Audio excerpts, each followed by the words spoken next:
Hello, welcome to this video and welcome to my channel. My name is Emma and this is another reading vlog.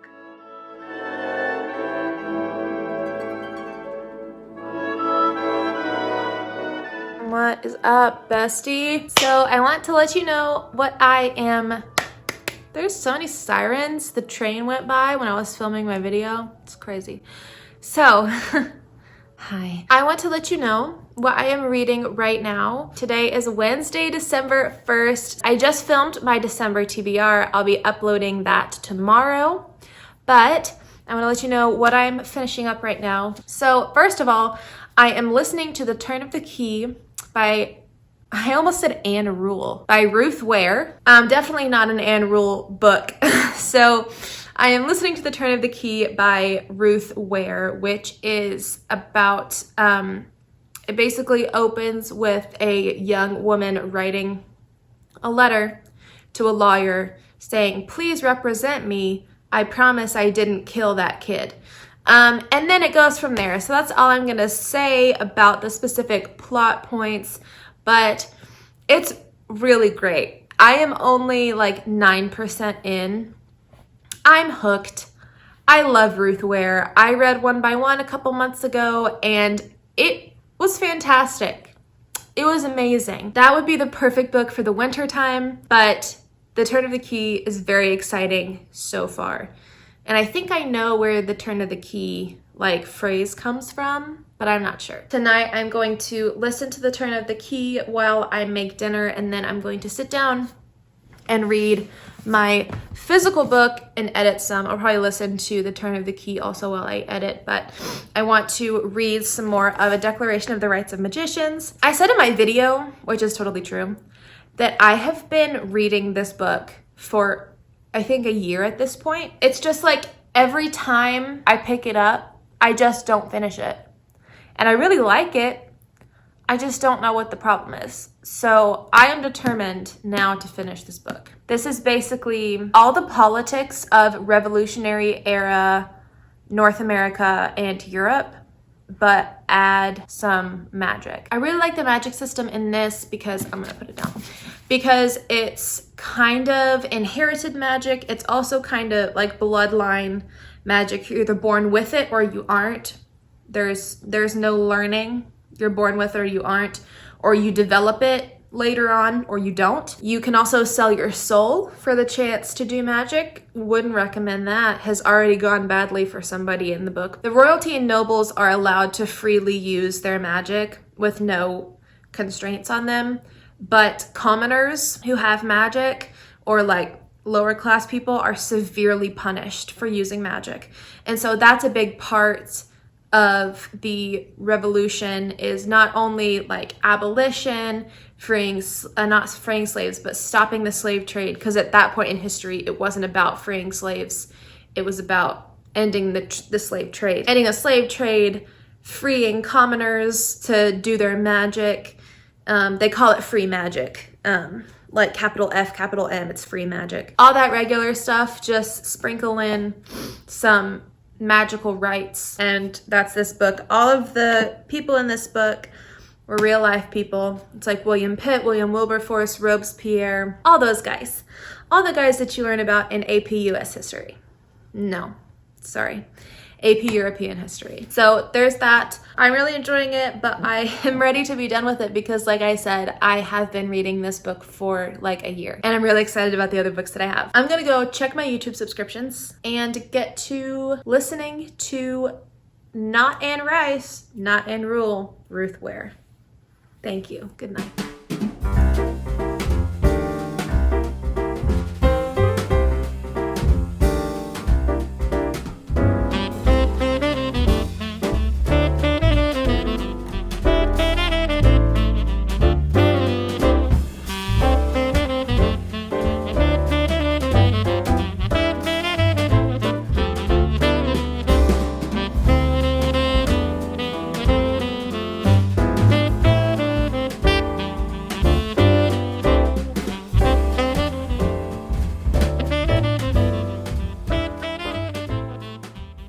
Welcome to Friday.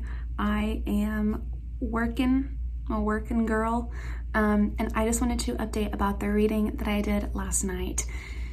So, A Declaration of the Rights of Magicians, I'm within the last 100 pages now. I think I'm on like 457. It's over there. I didn't want to go get it, but I'll put a little picture of it right here. So it's getting tense, you guys. Oh my gosh. So one of our main characters got the guillotine. So that was exciting, but there is like, okay. So one of the main characters has like a benefactor is what he's called, but like a spiritual guide who's giving him magical powers in exchange for that person using their political influence in the country where they live. I'm trying to keep this so vague in case you read it because it takes place in both the US and France. The ultimate goal of this benefactor has been revealed very recently, and I'm assuming it's going to be like a huge chunk of the second book. It's scary, it's spooky, it's horrifying, and very, very destructive. And there are a lot of things that are kind of inexplicable about this age, especially the revolution in France. We're like, why did that happen? Where did that come from? And I just love that in this book, there is a magical explanation for all of those weird things, like the falling of the Bastille, the guillotining of like thousands of people for seemingly no reason. Everything like that in this book has a magical explanation. And I love that. So right now I'm listening to a like oldies playing in another room stream because I love those so much. I'm listening to one of those while I work, but I'm listening to more of Turn of the Key, which I'm still loving. I talked a bit about last night. And then hopefully today I will finish, like today before I go to bed tonight, I'll finish The Declaration of the Rights of Magicians.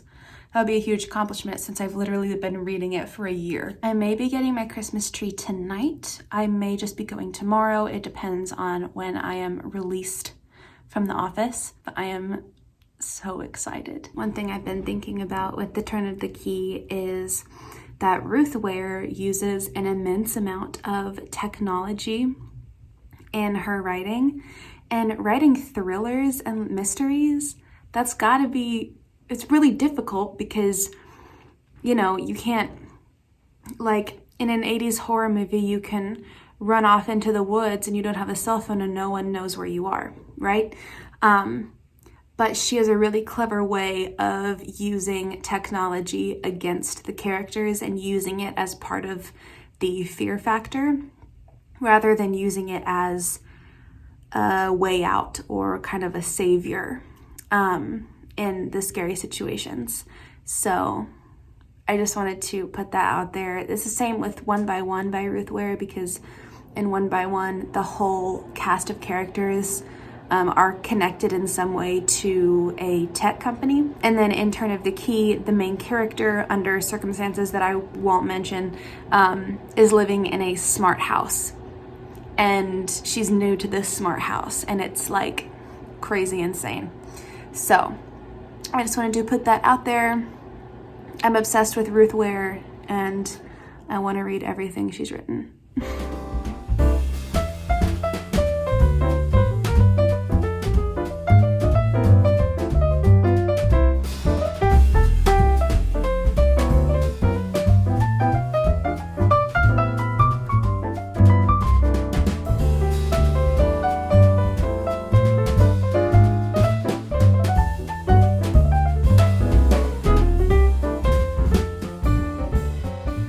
Happy Saturday. I dried out some rose petals, so I'm putting them in this jar. I just finished listening to The Turn of the Key. There's my Christmas tree back there. What can I say that's not a spoiler of some kind? In terms of information given to the reader, the story at the end was going one way, and I was so upset. I was about to get so mad.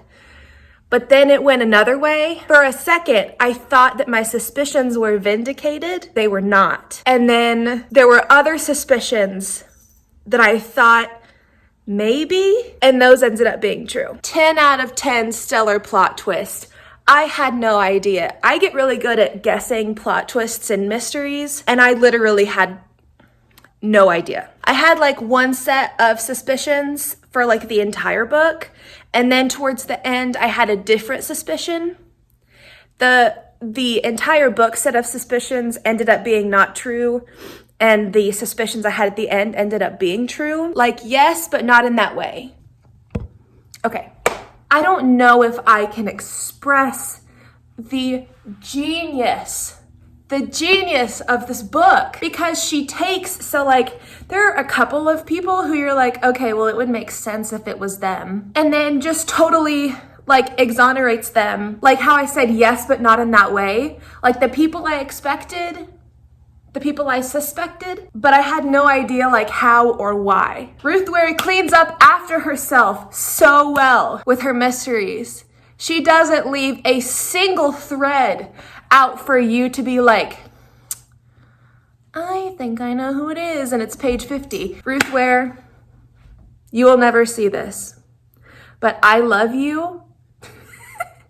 I thank you for your work, and I think that you're a genius. 5 out of 5 stars, obviously. Is that even a question?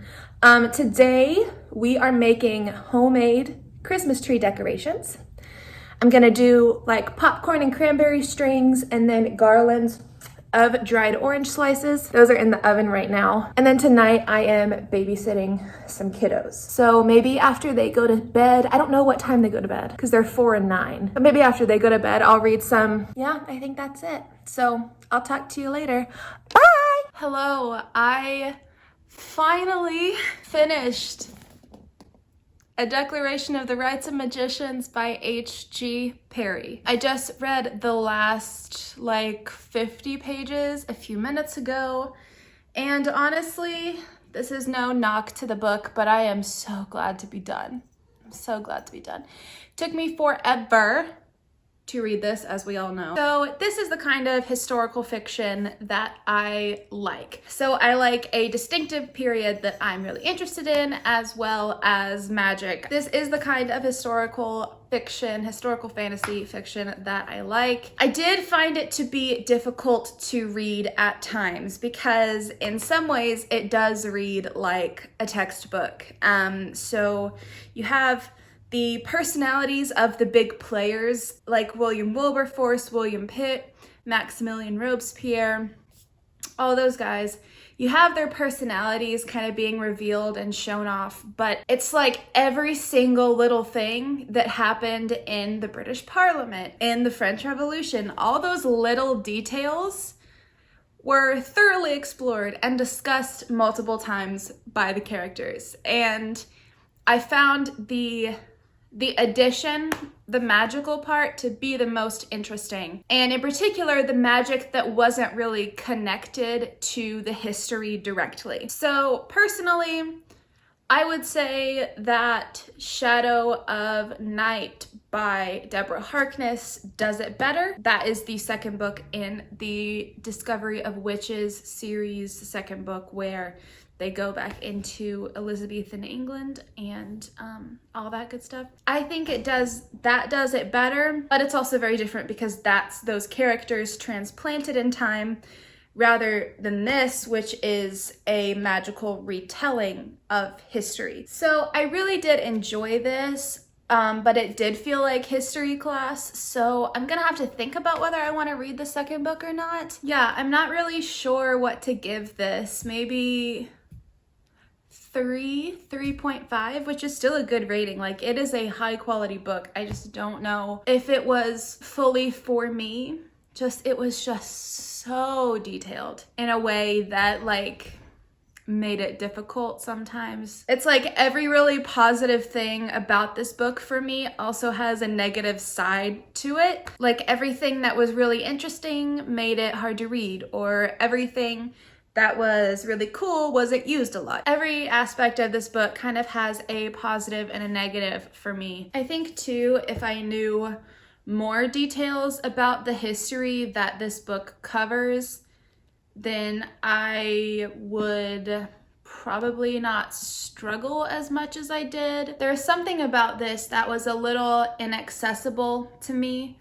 I kind of hung on to the little character moments to like pull me through it. But if I did know more details about the political history of Britain at this time, I think it would have been a lot easier because I knew what was going on in Saint-Domingue. I knew what was going on in France, but I really struggled with the British side of this. So yeah, I think that's about all I have to say. The end was set up very well, so I am interested to see what would happen. I just don't know if I want to put my energy into reading more of this since I did have a hard time with it. So that is all I have to say about this. It is over there, but right now I'm reading The Big Four by Agatha Christie. I read a couple pages last night after the kids went to bed, the kids that I was babysitting.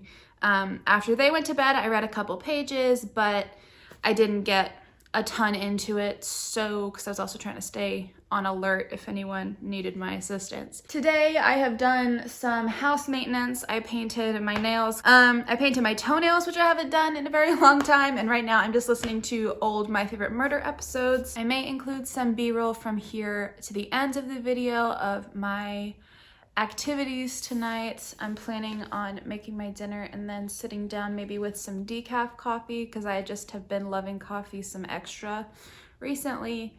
I started using coffee syrup, but I do have a little bit of Buddy the Elf frosted sugar cookie creamer left, so I may use that. And just snuggle up with Agatha Christie. That sounds weird, but she was a pretty lady. Anyway, thank you so much for watching this video. If you like, please leave me a comment letting me know what you've read so far this December and what if you have a Christmas tree, and if so, do you have a real tree or a fake tree, and which do you prefer? I'd love to know that. Please leave it down in the comments. And yeah, so thanks again for coming and hanging out with me. I hope that you are doing well. If you're not, I hope it gets better soon, and I hope that you love what you're reading. Goodbye.